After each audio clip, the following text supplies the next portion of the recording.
তোমার দলের ভেতর যারা আছে সেই বামফ্রন্টের মধ্যে তুমি দাদাগিরি করতে করতে গোটা বামফ্রন্টটাকে শেষ করেছো।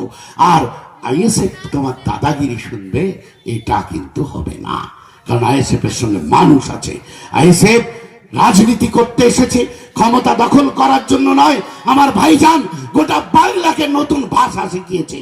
ক্ষমতা দখল করতে আসিনি, সমাজটাকে বদলাতে এসেছি। আর এই সমাজ বদলাতে গেলে ক্ষমতা দখল করাও দরকার। তাই সমাজ বদলানোর লড়াইটা আমার আগের লড়াই। তাই সিপিএম এর ওই দাদাগিরির কাছে আমরা মাথা নত করিনি। আপনারা বলতে পারেন যে আবার কি আপনারা হাত ধরবেন? দেখুন, আমাদের মূল লড়াই এই বিজেপি আর তৃণমূলের বিরুদ্ধে। আমার নওশাদ ভাইজান হাত বাড়িয়েছেন, আমার পার্টি হাত বাড়িয়েছে।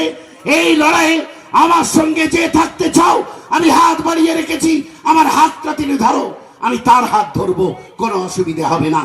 বিজেপি এবং তৃণমূলের সঙ্গে আগামী দিনেও আমার ভাইজান বার্তা দিয়ে রেখেছেন এই দুটোকে শেষ করার জন্য, এই দুটোকে ক্ষমতা থেকে ছুঁড়ে ফেলে দেওয়ার জন্য আমার হাত বাড়ানো আছে। আমার হাতটা যে ধরবে আমি তার সঙ্গে হাঁটবো, কারণ আমার কাছে প্রধান এই দুটো শত্রু। কিন্তু এই হাত ধরাধরি করতে গিয়ে তোমার দাদাগিরি আমি মেনে নেব না। বলছো আইএসএফ প্রার্থী দিয়ে নাকি বিজেপির সুবিধা হয়ে যাচ্ছে। আচ্ছা, আমি একটা অঙ্ক শেখাচ্ছি আপনাদের। আপনারা জানেন, আমি শেখাচ্ছি না, আপনারা জানেন। আচ্ছা, আমাদের দেশে গোটা দেশে মুসলমান জনসংখ্যা কত হবে বলুন তো? বলছো মুসলমান ভোট ভাগ করে দিচ্ছে, সব আইএসএফ ভাগ করে দিয়ে নাকি সুবিধা করে দিচ্ছে।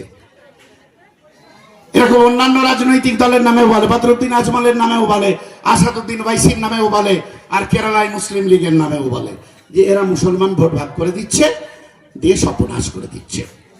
আচ্ছা, গোটা দেশে মুসলমান জনসংখ্যা ভারতবর্ষের রেজিস্ট্রেশন অনুযায়ী 20%। 20%। পশ্চিমবঙ্গে একটু বেশি থাকলেও অন্য রাজ্যে কম আছে, তাই 20%। ভোটার হচ্ছে 15 থেকে 16%। আর বিজেপি প্রথমবার ক্ষমতায় এসেছিল যখন, ওটা 26.something বেশি পেয়ে, আর দ্বিতীয়বার ক্ষমতায় এলো যখন 30-এর বেশি পেয়ে। কোন কোন রাজ্যে বেশি পেয়েছে সেটা অন্য প্রশ্ন। আচ্ছা, এবার বলুন তো, এই 16টাকে দিয়ে 30কে আটকানো যাবে? 16টাকে দিয়ে 30কে আটকানো যাবে?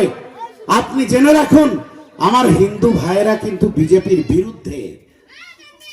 তার কারণ 30 জন যদি বিজেপিকে ভোট দিয়ে থাকে, তাহলে 70 জন তো বিজেপিকে ভোট দেয়নি, তাই তো নাকি? 30 জন যদি বিজেপিকে ভোট দিয়ে থাকে, তাহলে 70% হিন্দু ভাই আমার, হিন্দু পরিবারের সন্তান আমার, হিন্দু পরিবারের মা আমার, বোন আমার, তারা কিন্তু ভোট দেয়নি। তাহলে 70 দিয়েই তো 30কে আটকানো যাবে নাকি? না 16 দিয়ে 30 আটকাবেন? এটা বলতে শিখুন। কাল যখন আপনার দুয়ারে এসে আপনার কথা বলবে, আপনি মাথা নিচু করে শুনবেন আর বলবেন কথাটা ঠিক বলেছে বটে। এটা আর বলা যাবে না। 16 দিয়ে 30% আটকানো যায় না, 70 দিয়ে আটকানো যায়। আমার হিন্দু ঘরের মা বোনেরা, হিন্দু ঘরের বাবারা, তারা 70 জন ঐক্যবদ্ধ হয়েছে, হয়ে বলছে বিজেপি তুমি দূর হটো। আর তুমি সিপিএম, তুমি কংগ্রেস, তুমি তৃণমূল, তুমি সমাজবাদী পার্টি, আমার এই 70টা ভাই বোন, মা ভাইকে আলাদা করে দিচ্ছে, ভাগ করে দিচ্ছে, দিয়ে আসলে বিজেপিকে সুবিধা করে দিচ্ছে। অঙ্কটা বুঝতে পেরেছেন?